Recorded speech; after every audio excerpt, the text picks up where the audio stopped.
In 2016, she won the Winchester Writers' Festival Memoir Prize. She lives in Winchester with her family and a cat named after a Bollywood star. Ladies and gentlemen, please can you put your hands together for the wonderful Susmita Bhattacharya! So the first one is my Tigress Wife. I met my wife in a Chinese restaurant. I complained about my soup being cold, and she emptied it on my lap. I was shell-shocked. She was fired. I bought her dinner. She made me breakfast. I got her pregnant. So we married before she began to show. She was exquisite.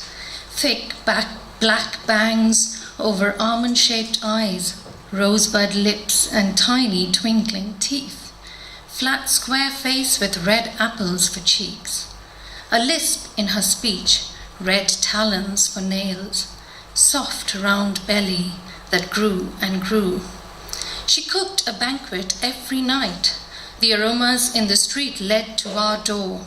I feasted on slippery noodles and rice congee. I nibbled on dumplings and seaweed and shark. I crunched on battered prawns and quail's eggs. I often got a bowl of hot soup in my lap, or the thwack of a trout across my face. Her tongue-tied fury was transferred to her hands. I bore her marks silently to any inquiring eye, for her passion was unquenchable, her need for me complete. I watched a documentary on China once, and there I saw the Sherman tiger, small but powerful, beautiful but dangerous, especially when with child, like my wife, my little Tigress Wife. And so it continued until our son was born. Sleepless nights and muddled days made her mad. I worried she might drop him in the cooking pot, dump porridge on his head. I began to stay home more often, just to look out for him. My beautiful son, with thick black spikes of hair over his square, flat face, puckered lips pressing against her breast, rooting, gurgling, cooing. And she, with darkened eyelids and chapped lips, sat in the shaded room, cuddling and nursing. She spoke Mandarin. He understood. My Tigress Wife, at last, was tamed.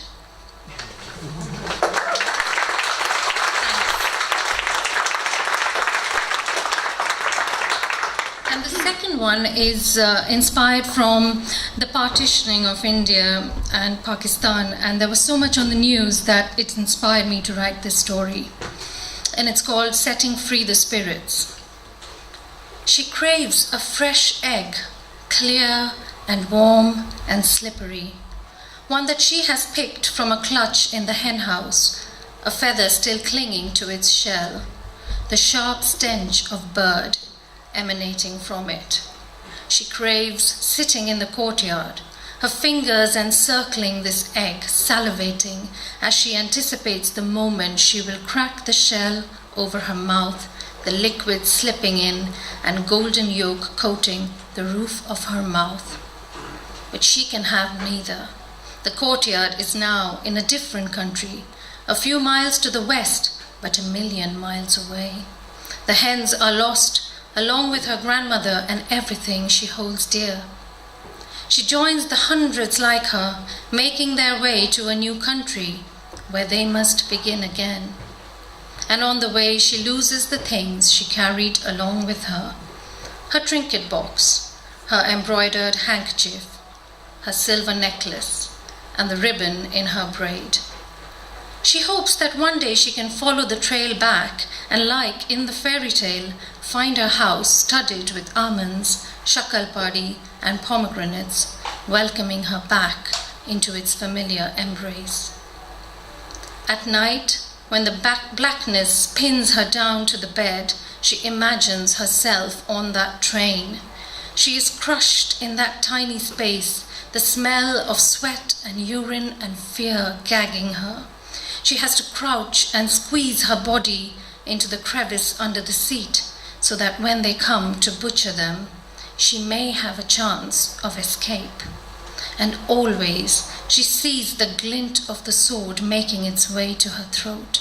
But before the scream escapes from her lips, another scream stops her. It goes on until, and she knows this is how it is, her father shakes her mother out of her nightmare, where she too is on that train, fearing for the worst, her daughter's hair braid in her steely grip. She loves the crunch of the sand under her feet, feels brave to dip her toes in the warm sea and eat roasted peanuts. She learns to adjust to closed spaces, to sleep through the night. She learns to keep the past hidden in the twists and bends of her memories. She writes poetry, paints pictures of sunshine, rivers, and cracked earth, finds love, has children. She knows she will never return.